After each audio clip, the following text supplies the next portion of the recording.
கீர்த்தியோட கணவர் ராஜேஷ் பயங்கரமா பணம் சம்பாரிச்சுக்கிட்டு இருந்தாரு. அவரு கஷ்டப்பட்டு சம்பாதிக்கிறத கீர்த்தி அவ ஃப்ரெண்ட்ஸ் கூட பார்ட்டி ட்ரிப் பண்ணிட்டு என்ஜாய் பண்ணிட்டு இருந்தா. வீட்டுல ₹1 பார்த்தா போதும், அந்த காசு செலவு பண்ணலனா கீர்த்திக்கு மண்டையே வெடிச்சிடும். எப்படியாவது அதை செலவு பண்ணிடணும், புதுசா ஏதாவது வாங்கணும், இல்ல புதுசா ஏதாவது பண்ணணும், அதுதான் கீர்த்தி. இதெல்லாம் பாத்துக்கிட்டு இருந்தாரு ராஜேஷ். கொஞ்ச நாட்கள் கழிச்சு ராஜேஷ்க்கு வேலை போயிடுச்சு. அதனால கொஞ்சம் கஷ்டப்பட்டாரு. அப்படி கஷ்டப்பட்டு கொண்டு வர காசையும் கீர்த்தி நல்லா என்ஜாய் பண்ணிட்டு தான் இருந்தா. இதெல்லாம் பார்த்த ராஜேஷ் கீர்த்தி கிட்ட எதையாவது எடுத்து சொல்லணும்னு நினைச்சாரு. என்ன கீர்த்தி நீனு இப்படி எல்லாம் இருக்க? நான் கஷ்டப்பட்டு சம்பாரிச்சு எல்லாத்தையும் கொண்டு வந்தா நீ என்னடானா எல்லாத்தையும் செலவு பண்ணிக்கிட்டு இருக்க. வேலை போய் இன்னொன்னு வேலை கிடைக்கிறதுக்கு நான் எவ்வளவு கஷ்டப்பட்டேன். அதெல்லாம் பத்தாம இப்போ 2 வருஷமா கடன்ல வேற ஓடிக்கிட்டு இருக்கு நம்ம வாழ்க்கை. கடன்ல எடுத்துட்டு வர காசையும் இப்படி கண்ணா பின்னான்னு செலவு பண்ணா எப்படி கீர்த்தி? வீட்டோட வருமானத்தை பாக்கணும், சேர்த்து வைக்கணும். சேமிப்புன்னு இருந்தா தானே நாளைக்கு ஏதாவது ஆபத்து அவசரத்துக்கு நமக்கு எல்லாமே தேவைப்படும். ஆனா நீ எல்லாத்தையும் இப்படி செலவழிச்சுக்கிட்டே இருந்தானா எப்படி குடும்பம் நடத்த முடியும்? ஏன் யோசிக்க மாட்டேங்கிற நீனு? நான் இவ்வளவு சிக்கனமா இருக்கும் போது நீ இப்படி செலவாளியா இருந்தா எப்படி கீர்த்தி நடக்கும் இந்த குடும்பம்? இனிமேலாத கொஞ்சம் ஜாக்கிரதையா செலவு பண்ணு. கொண்டு வர காசை கடனை அடைக்கணும், சேர்த்து வைக்கணும். எவ்வளவு வேலை இருக்கு தெரியுமா? கொஞ்சம் புரிஞ்சு நடந்துக்கோ கீர்த்தி, பிளீஸ். ஏங்க, கடன் எல்லாம் உங்களுக்கு நல்ல வேலை கிடைச்சோன்னா அடைச்சிடலாங்க. அதுக்கு எதுக்கு வாழ்க்கையை என்ஜாய் பண்ணாம இருக்க முடியும்? நீங்க மட்டும் நல்ல வேலைக்கு போய் இன்னும் நிறைய சம்பாரிங்க. நான் எப்படி நடந்துக்கிறேன்னு அப்ப பாருங்க. அடடா, கீர்த்தி இப்படி ஒரு மாற்றத்தை கொண்டு வந்திருக்காளின்னு நீங்களே ஆச்சரியப்படுற மாதிரி நடந்துப்பேன். அத பத்தி நீங்க இப்ப கவலைப்படாதீங்க, எல்லாம் மாறும்னு நம்புங்க. ஏதோ சொல்ற நீ மாறுன்னு நான் உன்னை நம்புறேன். சரி, கரெக்டா சம்பளத்தை கொண்டு வந்து எப்பயும் போல உன்கிட்டே கொடுத்துறேன். நீ எங்க செலவழிப்பியோன்னு மாதிரி கொஞ்சம் பயந்து கொடுக்காம வேண்டாம் நினைச்சேன். ஆனா நான் உன்கிட்டே கொடுக்கறேன். எனக்கே கொடுங்க, நான் என்ன வேண்டாம் நான் சொல்றேன் அப்படின்னுட்டு கீர்த்தி சொன்னா. கொஞ்ச நாட்கள் அப்படியே போச்சு.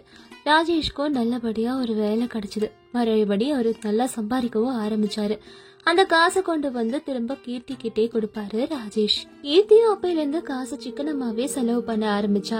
பார்த்து பார்த்து செலவு பண்ணா. ரொம்ப சேமிக்கவும் ஆரம்பிச்சா. கடன் எல்லாத்தையும் அடைக்க ஆரம்பிச்சாங்க. சமையல் கூட ரொம்ப சிக்கனமா பண்ண ஆரம்பிச்சா கீர்த்தி. பார்த்து பார்த்து வீட நடத்திக்கிட்டு இருந்தாங்க. அப்படி ஒரு நாள் சாப்பிட்டுட்டு இருக்கும் போது ராஜேஷ் கீர்த்தி கிட்ட, என்ன கீர்த்தி இப்படி சமைச்சிருக்க? இவ்வளவு கம்மியான சாப்பாடு, அதோட குழம்பு என்ன குழந்தைங்களுக்கு வைக்கிற மாதிரி செஞ்சிருக்க? இப்படி இருந்தா பசி எப்படி பத்தும் சொல்லு? அதிகமா சாப்பிட முடியாது, வயிறார சாப்பிடறது தானே நல்லது. இப்படி கம்மியா சாப்பிட்டா அதுக்கப்புறம் ஹாஸ்பிட்டல் செலவு தான் அதிகமாகும். சேர்த்து வைக்கிறது அங்கதான் போகும். பார்த்து சம கீர்த்தி. என்னங்க நீங்க இப்படி பண்ணா அப்படின்றீங்க, அப்படி பண்ணா இப்படின்றீங்க. என்னதான் நான் பண்ணுவேன் சொல்லுங்க? இப்போ கம்மியா சாப்பிட்டா நல்லது தானே. அதிகமா சாப்பிட்டீங்கன்னா டாக்டர் கிட்ட தான் நம்ம போக வேண்டியது இருக்கும். நான் கரெக்டா தான் சமைக்கிறேன், அதனால நீங்களும் கரெக்டா சாப்பிட்டுக்கோங்க. அதிகமா சாப்பிட கூடாது, அதெல்லாம் கரெக்ட் தான். ஆனா இவ்ளோ கம்மியா சாப்பிட்டா பட்னியோட தான் நான் தூங்கணும் போல இருக்கு அப்படின்னுட்டு கீர்த்தியும் ராஜேஷும் பேசிக்கிட்டு இருந்தாங்க. ராஜேஷ் அப்படி சொன்னதை நினைச்சு கீர்த்தியும் சரி இன்னும் கொஞ்சோண்டு வேணா எக்ஸ்ட்ராவா பண்ணலான்ற முடிவை எடுத்தா. இப்படி எல்லாத்துலயும் சிக்கனமா இருக்க ஆரம்பிச்சா கீர்த்தி. தினமும் இப்படிதான் நடந்துகிட்டு இருந்தது அவங்களோட வாழ்க்கை. கொஞ்ச நாட்கள் கழிச்சு ராஜேஷோட அம்மா அப்பா கௌசல்யா, ரகுராம் 2 பேரும் ராஜேஷ பார்க்க அவங்க வீட்டுக்கு வந்திருந்தாங்க. அவங்களுக்கு ரொம்ப சந்தோஷம். ஏன்னா ரொம்ப நாள் கழிச்சு அவங்க பையனோடையும் மருமகனையோடையும் கொஞ்ச நாள் இருந்து தங்கிட்டு போலான்னு ரொம்ப ஆசையோட வந்திருந்தாங்க. ராஜேஷ்க்கும் அவங்க அம்மா அப்பாவை பார்த்தோன்னா கண்கள்ல இருந்து ஆனந்த கண்ணீரே வந்தது. ஏன்னா ரொம்ப நாள் கழிச்சு அவங்கள பாக்குறாரு. ரொம்ப நாள் கழிச்சு என்னோட அம்மா அப்பா என்ன பார்க்க வந்திருக்காங்க கீர்த்தி. அவங்கள நீ நல்லா பாத்துக்கோ. அவங்களுக்கு என்னென்ன தேவையோ அதை எல்லாத்தையும் சமைச்சு போடு கீர்த்தி. அவங்கள எந்த கவலையும் இல்லாம பாத்துக்க. ஏங்க, இதெல்லாம் நீங்க சொல்லிதான் எனக்கு தெரியணுமா என்ன? எனக்கு பாத்துக்க தெரியாதா அவங்கள? வீட்டுல எல்லா சாமானும் இருக்கு. இப்ப நீங்க ஏதோ புதுசா போய் சாமான் எல்லாம் வாங்க வேணாம். அப்புறம் அதை வாங்கிட்டு வந்தீங்கன்னா அதெல்லாம் பாழாயிடும். இருக்கிற சாமான் வரைக்கும் சமாளிக்கிறேன். இல்லாததை நானே போய் வாங்கிட்டு வரேங்க. நீங்க போக வேண்டாம், நான் பாத்துக்கிறேன் எல்லாத்தையும். வீட்டுல என்னென்ன இருக்குன்னு எனக்கு நல்லாவே தெரியும். பரவாயில்ல, நான் ஆபீஸ்ல இருந்து வரும்போது வாங்கிட்டு வரேன். நீ எந்த சிரமத்தையும் எடுத்துக்காத, நான் வாங்கிட்டு வரேன் அப்படின்னு சொல்லிட்டு ராஜேஷ் பாட்டுக்கு அங்க இருந்து கிளம்பி போயிட்டாரு. அதுக்கப்புறமா கீர்த்தி அவங்க மாமாக்கும் அவங்க அத்தைக்கும் என்னென்னலாம் தேவையோ அதெல்லாம் சமைக்க ஆரம்பிச்சா. கிச்சன்ல போய் எல்லாமே வழக்கம் போல கம்மியா தான் பண்ண ஆரம்பிச்சா கீர்த்தி. அதுக்கப்புறம் சமைச்சதை எல்லாத்தையும் எடுத்துட்டு வந்து டைனிங் டேபிள்ல வச்சு அவங்க எல்லாரையும் சாப்பிடறதுக்கு கூப்பிட்டா கீர்த்தி.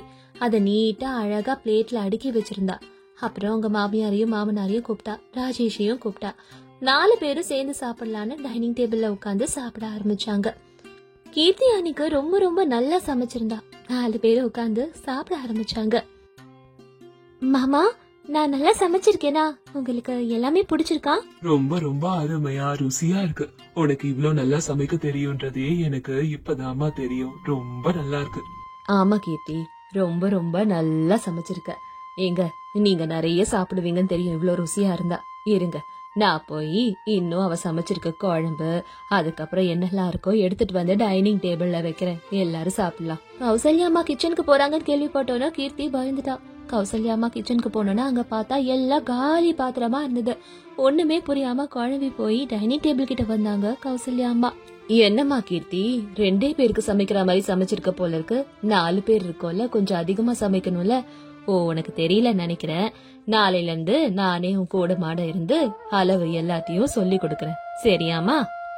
உடனே ராஜேஷ் அவங்கள பார்த்துட்டு, நான் சொன்னேன்ல, எங்க அம்மா அப்பா இருக்கிற வரைக்கும் ரொம்ப கஞ்சத்தனத்தோட இருக்காத, நல்லா சமைக்க சொல்லி சொன்னேன்ல. ஒண்ணு சமைக்கவே மாட்டேங்கிற, இல்லனா செலவா பண்ற, இல்லனா ஒரேடியா கஞ்சமா ரொம்ப கம்மியா பண்ற. எங்க இருந்துதான் உனக்கிட்ட இருந்து இந்த மாதிரி எல்லாம் ஒரு பழக்கம் வந்ததோ? காலையில இருந்து அதான் அவங்க இருக்கிற வரைக்கும் ஒழுங்கா பார்த்து சமைச்சுக்கோ கீர்த்தி.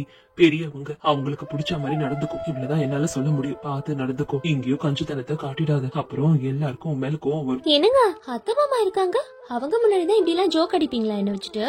ரொம்ப தாங்க நீங்க. இதுல என்ன தப்பு இருக்கு? சிக்கனமா இருக்கிறதுல தப்பே இல்ல. அதிகமா பண்ணி அது மீந்து போய் ஃப்ரிட்ஜ்ல வச்சு அடுத்த நாள் சாப்பிடுறது ஆரோக்கியத்துக்கே நல்லது இல்ல. அதுக்கு தேவையான அளவுக்கு பண்ணி இன்னைக்கு காலி பண்றது ஆரோக்கியம்தான். அது அடுத்த நாள் எடுத்து வச்சு சாப்பிடற பழக்கம் நமக்கு இல்ல. அதனாலதான் எனக்கு தெரிஞ்ச மாதிரி அளவோட பண்ணேன். நாளைக்கு இதை விட கொஞ்சம் அதிகமா பண்ணா போதும்ல. அதுக்கு எங்க இப்படி எல்லாம் சொல்றீங்க நீங்க? நான் கரெக்டா தான் பண்ணிருக்கேன்னு தோணுது. என்னப்பா, உங்க 2 பேருக்குள்ள நீங்களே பேசிக்கிட்டு இருக்கீங்க போல இருக்கு. அது எதுவும் இல்லம்மா. ஈவினிங் வரப்போ என்னெல்லாம் வாங்கிட்டு வரணும்னு அவகிட்ட கேட்டுட்டு இருந்தேன். அதெல்லாம் தான் சொல்லிட்டு இருந்தா. சாயந்தரம் கீர்த்தி சமைச்சுக்கிட்டு இருக்கும் போது கௌசல்யா வந்து நான் உனக்கு உதவி செய்யறேன்னு சொன்னாங்க. அதுக்கு கீர்த்தி கௌசல்யா அம்மா கிட்ட இப்படி பதில் சொல்லிட்டு இருந்தா. நான் இருக்கும் போது நீங்க ஏன் அத கஷ்டப்படுறீங்க அப்படின்னு சொல்லிட்டு அன்னைக்கும் கீர்த்தி பயங்கர கம்மியா தான் சமைச்சா ராத்திரிக்கு. அதெல்லாம் பார்த்து இவங்க ரொம்ப டென்ஷன் ஆயிட்டாங்க. இப்படி வரும்போது எல்லாம் கம்மியா சமைக்கிறா, ரொம்ப ரொம்ப சிக்கனமா இருக்கா, ரொம்ப ரொம்ப செலவு பண்ண மாட்டேங்கிறான்னு கீர்த்திய நல்லா புரிஞ்சு வச்சுக்கிட்டாங்க ரகுராமும் கௌசல்யாவும். அப்ப அவங்க பையன் கிட்ட, என்னடா என் மருமக இப்படி இருக்கா, ரொம்ப கஞ்சித்தனமா இருக்கா, சமையல் கூடையாதா இப்படி கஞ்சித்தனம் பாப்பா, டீ கூட அளவாதாண்டா வைக்கிறா, டீயே தீர்த்த மாதிரி குடிக்க வேண்டியது இருக்கு, அவ்வளோ கம்மியா டீய போட்டு தராடா, இப்படி இருந்தா வயிற்று பசியே போகாது போல இருக்கே, என்னடா இப்படி இருக்கா இவ? அதை ஏமா கேக்குற? கொஞ்ச நாளுக்கு முன்னாடி செலவு பண்ணி அப்படி பண்ணிட்டு இருந்தா. இஷ்டத்துக்கு ஆர்டர் போடுவா, இஷ்டத்துக்கு சமைப்பா, இஷ்டத்துக்கு எல்லாம் இருந்தா. வேலை போனதுக்கு அப்புறம் நான் தான் அவகிட்ட கூப்பிட்டு கொஞ்சம் சிக்கனமா இருன்னு சொன்னேன். அதுக்காக இப்படி கஞ்சத்தனமா சிக்கனமா மாறுவான்னு நானே நினைச்சு பாக்கலாமா அப்படின்னு ராஜேஷ் சொன்னதும், அப்படியாடா விஷயம், அப்ப நான் சொல்ற மாதிரி நீ நடந்துக்கோ. கௌசல்யா அம்மா ராஜேஷ மயக்கம் போட்டு விழுந்து நடிக்கிற மாதிரி சொன்னாங்க. அதே மாதிரி பண்ணாரு ராஜேஷ். பதறி அடிச்சு அவ ரூம்ல இருந்து வெளியே வந்தா கீர்த்தி. ராஜேஷ பாத்துட்டு கீர்த்தி, என்னங்க ஆச்சு, எந்திரிங்க. உடனே கீர்த்தி பயந்து போய் தண்ணி தெளிச்சா ராஜேஷ் மேல. என்ன பண்ணாலும் ராஜேஷ் எந்திரிக்கவே இல்ல. பயந்து போன கீர்த்தி உடனே ஹாஸ்பிட்டலுக்கு போன் பண்ணணும்னு நினைச்சா. அப்ப கௌசல்யா கீர்த்தி கிட்ட, எதுக்குமா கீர்த்தி டாக்டருக்கு போன் பண்ற, டாக்டருக்கு போன் பண்ணா அவர் வருவாரு, ஃபீஸ் கொடுக்கணும், அனாவசியமா காசுதான் செலவாகும், அப்படியே விடு, கை கால தேய்ச்சி விட்டா அவனே எந்திரிச்சிருவாமா. ஐயோ அத்தா பிளீஸ் தான், இந்த நேரத்துல போய் சிக்கனமா இருக்க சொல்றீங்க, எப்படி முடியும்? பாருங்க, அவரு எந்திரிக்கவே இல்ல. அவருக்கு ஏதாவது ஒண்ணுனா நான் தாங்க மாட்டேன். அதனால தண்ணி தெளிச்சு விட்டுட்டு டாக்டரை கூப்பிடுவோம், வந்து பாக்கட்டும்.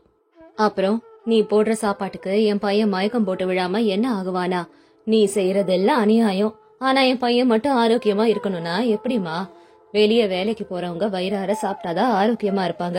கம்மியா சாப்பாடு போட்டா இப்படிதான் உடம்புக்கு முடியாம போகும். நீ கம்மியா சாப்பாடு போட்டுதான் வயிறு சுருங்கி அவன் இப்படி மயக்கம் போட்டு இருக்கான். கஞ்சத்தனம் இருக்கணும், சிக்கனா இருக்குதுதான். ஆனா சாப்பாட்டு விஷயத்துல வயிறார சாப்பிட்டாதான் ஆரோக்கியமா இருக்க முடியும். ஆரோக்கியமானதையும் சாப்பிடணும். அதே வேலையில இவ்வளோ கஞ்சத்தனம் கூடாது. இப்பயாவது பார்த்து தெரிஞ்சு திருந்திக்கோமா கீர்த்தி. ஆரோக்கியத்துக்காக செலவு பண்றதுல எந்த தப்பும் கிடையாது. மத்த அனாவசிய விஷயத்துக்கு தான் சிக்கனமா இருக்கணும்னு சொல்லுவாங்க. சாப்பாட்டு விஷயத்துல எதுக்கு இந்த மாதிரி சிக்கனை எல்லாம் பார்க்கணும்? சந்தோஷமா வாழுங்க, நல்லா சாப்பிட்டு ஆரோக்கியமா இரு. கீர்த்திக்கு எடுத்து சொன்னோன்னு ராஜேஷும் எந்திரிச்சு நின்னுட்டாரு. அப்பதான் கீர்த்திக்கு மூச்சே வந்தது. அன்னில இருந்து ரொம்ப கஞ்சித்தனமா இருக்கிறத நிப்பாட்டினா கீர்த்தி. குடும்பமா எல்லாரும் சந்தோஷமா இருந்தாங்க. நந்தவனபுரம்ன்ற அழகான கிராமத்துல கொஞ்சம் வருடங்களுக்கு முன்னாடி கௌசல்யா அம்மாக்கு ராஜேஷ்னு ஒரு பெரிய பையன் இருந்தான். அவன் பிறந்து 17 வருஷம் கழிச்சுதான் சின்ன பையன் ராஜேஷ் பிறந்தான். ராஜேஷ் இந்த வீட்டோட செல்ல பிள்ளை. ராகேஷ் தான் வீட்டோட மொத்த பொறுப்பையும் பார்த்துப்பான். ராகேஷ்க்கு ராஜேஷ்னா உயிர். ராஜேஷ ஸ்கூலுக்கு கூட்டிட்டு போறது, அவனை தான் சொந்த பையன் மாதிரி பாத்துக்கிறது, ஹோம்ஒர்க் பண்ண வைக்கிறதுன்னு இருப்பான். ரொம்ப வருடங்கள் கழிச்சு ராஜேஷும் வளர்ந்ததுனால படிச்சு ஒரு நல்ல உத்தியோகத்துக்கு போனான். ஆனாலும் ராகேஷ் ராஜேஷ பாத்துக்கிறத விடவே இல்லை. எப்பயும் அவனோட தான் இருப்பான். வேலையெல்லாம் கிடைச்சதுக்கு அப்புறம் அம்மா அப்பா 2 பேரும் சேர்ந்து ராகேஷ்க்கு ஒரு நல்ல பொண்ணா பார்த்தா கல்யாணம் பண்ணி வைக்கணும்னு முடிவெடுத்தாங்க. அப்ப கௌசல்யா அம்மா, அப்பா ராகேஷ் இப்போ நல்ல பெரிய பையனாயிட்ட, இப்போ வேலைக்கும் போக ஆரம்பிச்சுட்ட, சந்தோஷம்பா. அடுத்தது உனக்கு கல்யாணம் தான். என்னோடக்கு தெரிஞ்ச ஃப்ரெண்ட் இருக்காங்க, அவங்க பொண்ணுக்கே உனக்கு கல்யாணம் பண்ணி வைக்கணும்னு என்னோட ஆசை. அப்பா கிட்ட சொன்னதுக்கு உன்கிட்ட ஒரு வார்த்தை சொல்ல சொன்னாரு. உனக்கு ஓகேனா சொல்லுப்பா, அடுத்த முகூர்த்தத்தையே கல்யாணத்தை ஜாம்னு முடிச்சிருவோம். என்னப்பா சொல்ற? அம்மா, எல்லாம் உங்களோட இஷ்டமா. நம்ம வீட்டுக்கு என்ன மாதிரி மருமக வரணும், எப்படிப்பட்ட மருமக வரணும்ன்றது உங்களுக்கு நல்லா தெரியும். என்கிட்ட எதுக்கு நீங்க சம்மதம் கேக்குறீங்க? உங்களுக்கு இஷ்டமா இருந்ததுன்னா கல்யாணம் பண்ணி வைங்க, நான் கல்யாணம் பண்ணிக்கிறேன், உங்களுக்கு பிடிச்சா போதும்.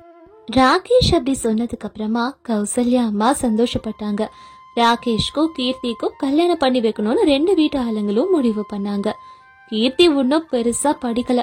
அவ பாட்டுக்கு வீட்டு வேலையிலேயே எப்பயும் இருப்பா. படிப்பு அறிவு அந்த அளவுக்கும் கிடையாது. கௌசல்யா அம்மா சட்டுப்புட்டுன்னு தாமதிக்க வேணாம், 2 பேருக்கும் உடனடியா கல்யாணம் பண்ணணும்னுட்டு ரொம்ப சிம்பிளா சின்னதா ஒரு பந்தல் போட்டு ராகேஷ்க்கும் கீர்த்திக்கும் கல்யாண ஏற்பாடுகள் நடந்தது. 2 பேருக்கும் நல்ல முகூர்த்தமா பார்த்து ரொம்ப செலவு இல்லாம பந்தா இல்லாம ரொம்ப எளிமையான முறையில 2 பேருக்குமே கல்யாணம் பண்ணி வச்சாங்க கௌசல்யா அம்மாவும் கீர்த்தியோட அம்மா அப்பாவும். ஆனா இதுவே அந்த ஊர்ல இருந்த ஜனங்க எல்லாம் இவங்க கல்யாணத்தை பயங்கர ஆடம்பரமா பண்ணிட்டாங்க, பயங்கர செலவாயிருக்கும் இதுவாயிருக்கும்னுட்டு பேசிக்கிட்டு இருந்தாங்க. கீர்த்தி மருமகளா அந்த வீட்டுக்கு வந்தா. சந்தோஷமா வாழணும்ன்ற எண்ணங்களோட அங்க வந்தா. மாமியார் கிட்ட எல்லா வேலையும் நல்லா கத்துக்கிட்டு கீர்த்தியே இப்ப வீட்டு வேலை எல்லாத்தையும் பார்க்க ஆரம்பிச்சா. கல்யாணம் ஆன கொஞ்ச நாள்லயே ராகேஷ் வேலையை விட்டுட்டு ஒரு நல்ல பிசினஸா ஆரம்பிச்சாரு. கீர்த்தி, நான் மத்தியானம் சாப்பிடுற வரது ரொம்ப கஷ்டம் நினைக்கிறேன். ஏன்னா வேலை அவ்வளோ இருக்கு. நீ எப்படி இருந்தாலும் என் தம்பிக்கு சாப்பாடு கேரேஜ் கட்டி கொடுப்பல, அப்படியே எனக்கும் கொஞ்சம் கேரேஜ் கட்டி கொடுத்துறியா? நான் ஆபீஸ்லயே சாப்பிட்டுக்கிறேன். ஏன்னா இன்னைக்கு ஆபீஸ்க்கு நிறைய லோட் எல்லாம் வந்து இறங்குது. நான் தான் எல்லாத்தையும் பாத்துக்கணும். போன தடவை ஒரு ஆளை வச்சோம் இல்லையா வேலை பாக்குறதுக்கு, அவன் சரியாவே பண்ணல. அதனால பெரிய நஷ்டமே வந்துருச்சு. நான் இந்த வாட்டி சரியா பண்ணும். சரிங்க, நீங்க சீக்கிரமா ரெடி ஆகுங்க, நான் உங்களுக்கும் சேர்த்து லஞ்ச் பாக்ஸ் கட்டிடுறேன் அப்படின்னுட்டு சொன்னா கீர்த்தி. அதுக்கப்புறமா ராஜேஷ்க்கும் ராகேஷ்க்கும் சாப்பாடு கட்டி கொடுத்தா. கீர்த்தியே மொத்த வீட்டு பொறுப்பையும் எடுத்துக்கிட்டா. ராஜேஷ பாத்துக்கிறதுல இருந்து ராஜேஷ்க்கு தலைவாரி விடுறது, ஸ்கூலுக்கு கொண்டு போய் விடுறது, சாப்பாடு ஊட்டி விடுறதுன்னுட்டு இதெல்லாம் ராகேஷ் பார்த்து கீர்த்தி மேல இன்னும் அதிக அன்பும் மரியாதையும் தான் அவருக்கு வந்தது. கௌசல்யா அம்மா கூட இப்படிப்பட்ட மருமக நமக்கு கிடைச்சதுக்கு கொடுத்து வச்சிருக்கணும்னுட்டு அவளை புகழ்ந்து தள்ளுவாங்க. ஒரு நாள் கூட கீர்த்தி இந்த வீட்டுக்கு இப்படியெல்லாம் உழைக்கிறோமே நினைச்சதே இல்ல. அவளால இந்த வீட்டுல எந்த சண்டையும் வந்ததோ கிடையாது. இத்தனைக்கும் அப்ப வரகடுப்பு தான் பயன்படுத்துவாங்க, அதையும் அவ சலிக்காம செய்வா. கொஞ்சம் வருடங்கள் போச்சு. ராகேஷும் இப்ப வளர்ந்து பெரிய பையனா ஆனா. படிப்பெல்லாம் முடிஞ்சதோ பெரிய உத்தியோகத்துக்கு போனா ராஜேஷ். ராஜேஷ் வேலை செய்யறத பார்த்து அம்மா அப்பா அண்ணன்னு எல்லாரும் ரொம்ப பெருமைப்பட்டாங்க. ராஜேஷும் கூட ரொம்ப சந்தோஷமா இருந்தாங்க. ராஜேஷ்க்கு இப்படிப்பட்ட குடும்பம் அமைஞ்சதை நினைச்சு சந்தோஷப்பட்டான்.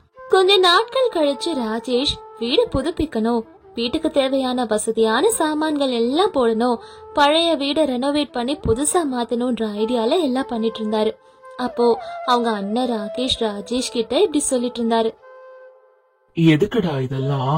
நம்ம இருக்கிற வீட்லயே அப்படியே இருந்துக்கலாம்ல. தேவையில்லாத செலவு எதுக்கு இப்ப இந்த ரெனோவேஷன் ஒர்க்? அதெல்லாம் அம்மா அப்பா ரூமை மட்டும் ரெடி பண்ணி கொடுத்தா போதாதா? மொத்த வீடியோ ரெடி பண்ணி ஏன்டா செலவு செய்யற? அந்த காசை நீ உனக்கு சேர்த்து வச்சுக்கலாம் இல்லையா? எதுக்குடா இதெல்லாம்? நல்லா தானே வீடு இருக்கு, திடீர்னு மாத்த வேண்டிய அவசியம் என்ன? அண்ணா என்னண்ணா, நான் என்ன இன்னும் சின்ன குழந்தையா என்ன? நான் இப்போ பெரிய பையனா வளர்ந்துட்டேன். நீங்க எல்லாரும் என்ன எவ்வளவு அன்பா பாத்துக்கிட்டீங்க. நீங்க எல்லாரும் என்ன அன்பா பாத்துக்கிட்டது எல்லாமே கரெக்ட் தான். ஆனா அண்ணி வெளிய இருந்து நம்ம குடும்பத்துக்கு வந்தாங்க.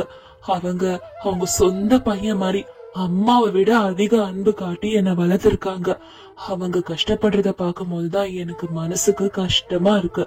இவ்ளோ வருஷங்கள் ஆச்சு, வீட்டுல வாஷிங் மிஷின் இல்ல, ஃப்ரிட்ஜ் இல்ல, ஸ்டவ் இல்ல. அண்ணி அதெல்லாம் தாங்கிக்கிட்டு எவ்வளவு உழைச்சிருக்காங்க தெரியுமா? வாஷிங் மிஷின்கெல்லாம் கையிலே எல்லார் துணியும் துவைச்சு போட்டிருக்காங்க. வாஷிங் மிஷின் இருந்தா அவங்க ஈஸியா பண்ணுவாங்கல்ல. எல்லாமே அவங்களுக்கு வசதியா நான் ஏற்பாடு பண்ணி கொடுக்கணும். எனக்கு உங்க எல்லாரை விட அண்ணி மேல எப்பயுமே அன்பு அதிகம். அவங்க அண்ணி கிடையாது, எனக்கு இன்னொன்னு அம்மா. அப்பப்பா, என் தம்பி நல்லா வளர்ந்துட்டான். சரி சரி, உனக்கு என்ன விருப்பமோ அதையே செய்ப்பா. அப்படி ராஜேஷ்க்கு சரின்னு சொன்னா ராகேஷ். ராஜேஷ் வீட்டுக்கு தேவையான எல்லாத்தையும் வாங்கி போட்டான். இந்த விஷயம் அக்கம் பக்கத்துல அப்படின்ட்டு ஊரு முழுக்க பரவுச்சு. இவனோட நல்ல குணத்தை பார்த்த ஊர் ஜனங்க எல்லாம் இவனுக்கு தான் என் பொண்ணை கொடுக்கணும், இவனுக்கு தான் என் பொண்ணை கொடுக்கணும்னுட்டு போட்டி போட்டுக்கிட்டு இருந்தாங்க. ஒரு நாளைக்கு கௌசல்யா பக்கத்து வீட்டுல இருக்க சுஜாதா அம்மா கௌசல்யா வீட்டுக்கு வந்து இப்படி சொன்னாங்க. என்ன கௌசல்யா, உன் பையனுக்கு நிறைய இடம் வருதாமே, போட்டி போட்டுக்கிறாங்களாமே, உன் பையனுக்கு தான் என் பொண்ணை கொடுக்கணும்னுட்டு. அவனுக்கு கல்யாணம் பண்ற ஆசை இருக்கா இல்லையா? நான் அவனுக்கு கல்யாணம் பண்ணி வைக்க மாட்டேன்னு சொல்லி கண்டிப்பா அவனுக்கு கல்யாணம் பண்ணி வைப்பேன். இன்னும் 2 வருஷம் போட்டோம். இப்பதானே வேலை கிடைச்சிருக்கு அவனுக்கு. அவன் கொஞ்ச நேரம் அவன் இஷ்டப்படி வாழட்டும், சம்பாதிக்கட்டும், அப்புறம் பாக்கலாம். இப்படி பேசுறவங்க தான் சீக்கிரமா ஏதாவது பொண்ணை கூட்டிட்டு வந்து நிக்க போறான் பாரு அவன் அப்படின்னு சுஜாதா சொல்லிட்டு இருக்கும் போதுதான் ராஜேஷ் ஒரு பொண்ணை கூட்டிட்டு வீட்டுக்கு வந்தான். பாத்தியா, இதுக்குதான் அதிகமா பேசக்கூடாதுன்னு. நீ சம்பந்தம் பார்த்து கல்யாணம் பண்ணி வச்சிருந்தா இதெல்லாம் நடந்திருக்காதுல. சுஜாதா, வீட்டுக்கு வர எல்லா பொண்ணுங்களும் மருமகளுங்களா என்ன? அந்த பொண்ணு அவன் ஃப்ரெண்டா கூட இருக்கலாம். நீ எல்லாத்துக்கும் ஏதாவது சொல்றத முதல்ல நிப்பாட்டு. சரி சரி, எனக்கு எதுக்கு இந்த விஷயம் எல்லாம்? உங்க வீட்டு விஷயத்த நீங்களே பாத்துக்கங்க அப்படின்னு சொல்லிட்டு சுஜாதா பாத்துக்க அங்க இருந்து கிளம்பி வீட்டுக்கு போயிட்டாங்க. யாருடா இந்த பொண்ணு? நம்ம வீட்டுக்கு எதுக்கு இவளை கூட்டிட்டு வந்த? அம்மா, நானும் இந்த பொண்ணும் சின்னதுல இருந்து நல்லா படிச்சிருக்கோம், ஒன்னாதான் படிச்சிருக்கோம், பழகிருக்கோம். எனக்கு இவ்வளவு கல்யாணம் பண்ணிக்கணும் ஆசையா இருக்குது. அதனாலதான் இவ்வளவு வீட்டுக்கு கூட்டிட்டு வந்து உங்ககிட்ட காட்டுறேன். என்னப்பா, நான் உன்னை ஏதோ சின்ன பையன் குழந்தையாவே நினைச்சுக்கிட்டு இருக்க. இப்படியெல்லாம் விஷயம் பண்ணிருக்க, இப்படியெல்லாம் விஷயம் நடந்திருக்கா? அப்ப நீ ஸ்கூல் காலேஜ் படிக்கும் போதே சொல்லிருக்கலாம்ல. அவ்வளவு பெரிய மனுஷன் ஆயிட்டியாப்பா நீ? அம்மா, இந்த காலத்துல இதெல்லாம் ரொம்ப சகஜமா. அவன் என்ன அந்த பொண்ண கல்யாணம் பண்ணிட்டு வந்தா நிக்கிறான். எனக்கு கல்யாணம் பண்ணிக்க போறேன் ஆசையா இருக்கு, இந்ததான் பொண்ணுன்றத நம்ம கிட்ட கூட்டிட்டு வந்து காட்டு, நம்மளோட பெர்மிஷன் கேட்டுட்டு தானே நம்ம பண்ண போறான். விடுமா, அந்த பொண்ணோட அம்மா அப்பாவை பார்த்து சட்டு புட்டுன்னு இவங்க 2 பேருக்கும் கல்யாணம் பண்ணி வைக்கிற வழிய பாப்போம், அதுதான் நல்லது அப்படின்னுட்டு சொன்னாரு ராகேஷ். அதுக்கப்புறமா கௌசல்யாவும் ராகேஷும் போயிட்டு உஷாவோட அம்மா அப்பாவை சந்திச்சாங்க. உஷாவோட அம்மா அப்பா கிட்ட இவங்களோட காதல் விஷயத்த சொல்லி 2 பேருக்கும் சட்டு போட்டுன்னு கல்யாணம் பண்ணணும்னு நினைச்சாங்க. அவங்க 2 பேரோட ஆசைக்கு ஏத்த மாதிரியே 2 பேரோட வீட்டாரும் சம்மதிச்சாங்க. கல்யாணத்தை அவங்களுக்கு பிடிச்ச மாதிரி, இந்த ஜெனரேஷனுக்கு ஏத்த மாதிரி ஹல்தி, மெஹந்தி, சங்கீத்னு ரொம்ப கிராண்டா ஆடம்பரமா சந்தோஷமா பண்ணாங்க. கல்யாணமாகி உஷா வீட்டுக்கு வந்ததும் எந்த வேலையும் செய்யல. அவளோட வேலை எல்லாத்தையுமே ராஜேஷ் தான் செஞ்சான். அப்படி எந்த வேலையும் செய்யாம ராஜேஷ் கிட்டே அவ வேலை எல்லாத்தையும் கொடுத்தா உஷா. தினமும் செஞ்சிட்டு இருந்தவன் இப்பதான் வீட்டுல வேலை செய்யற அவனுக்கு நேரம் இல்ல. காரணம் ஆபீஸ் வேலையும் முடிச்சுட்டு உஷாவோட வீட்டு வேலையும் செய்யறது ராஜேஷ்க்கு ரொம்பவும் கஷ்டமா இருந்தது. ஆனாலும் உஷா எந்த உதவியும் செய்யல. இதெல்லாம் பார்த்தா அண்ணி கீர்த்தி தான் உஷாவோட வேலையும் சேர்த்து செஞ்சுக்கிட்டு இருந்தா. அவளுக்கு அது ரொம்பவும் சிரமமா இருந்தது. இதெல்லாம் மாமியார் சாவித்ரி பார்த்துக்கிட்டு தான் இருந்தாங்க. எல்லா வேலையும் கீர்த்தி ஒருத்தையே செய்யறது அவங்களுக்கும் கஷ்டமா இருந்தது. அண்ணி, எங்களை தப்பா நினைச்சுக்காதீங்க அண்ணி. அவளால வேலை செய்ய முடியல. என்னாலயும் ஆபீஸ் வேலையும் பாத்துக்கிட்டு வீட்டு வேலையும் செய்யறது ரொம்ப கஷ்டமா இருக்கு அண்ணி. அதனாலதான் உங்ககிட்ட இந்த வேலையை கொடுக்கறோம். இப்படியே இருந்தா என்னால முடியாம லீவ் எடுத்துருவேணும்னு இருக்கு. ராஜேஷ், என்னப்பா இது? நான் அதெல்லாம் சமாளிச்சுக்கிறேன். ஆனா நீ எனக்கு ஒரு உதவி செய்யணும். இனி நீ ஆபீஸ்ல இருந்து வந்ததும் உனக்கு என்ன தேவைனாலும் அண்ணி என்கிட்ட வந்துதான் கேட்கணும். எப்பயும் போல உனக்கு பிடிச்ச ட்ரெஸ், உனக்கு என்ன தேவை சாப்பாட்டுக்கு, உனக்கு எங்க போகணும் எல்லாமே அண்ணி கிட்டதான் சொல்லணும். இந்த உதவியை செய், மத்தது நான் பாத்துக்கிறேன் அப்படின்னு கீர்த்தி சொன்னதுக்கு ராஜேஷும் சரின்னுட்டு சொன்னாரு. அண்ணில இருந்து ஆபீஸ் போயிட்டு வீட்டுக்கு வந்தோன்னு காஃபி வேணும்னா அண்ணிய கூப்பிடுவாரு. இன்னைக்கு என்ன ட்ரெஸ் போடணும், என்ன ஷூ போடணும், என்ன வேலையெல்லாம் செஞ்சேன்றத அன்னிக்கிட்ட தான் வந்து சொல்லுவாரு ராஜேஷ். அதே மாதிரி இந்த நாள் என்ன டிஃபன் சாப்பிடணும், அடுத்த நாள் எப்படி நான் ஆபீஸ்க்கு போறத பிளான் பண்ணணும்னு எல்லாத்தையும் அண்ணிய கேட்டு கேட்டு செய்வாரு. இதெல்லாம் பார்த்தா உஷாக்கு பொறாம வந்தது. சரி, நம்மளோட கணவரை விட்டு கொடுத்துட கூடாதுன்னுட்டு அண்ணில இருந்து உஷா வந்து அவளோட கணவர் ராஜேஷ்க்கு தேவையான எல்லா வேலையும் அவளே செய்யறேன்னு சொன்னா. இத பார்த்த கீர்த்தியும் ராஜேஷும் சிரிச்சு சரின்னு சொன்னாங்க.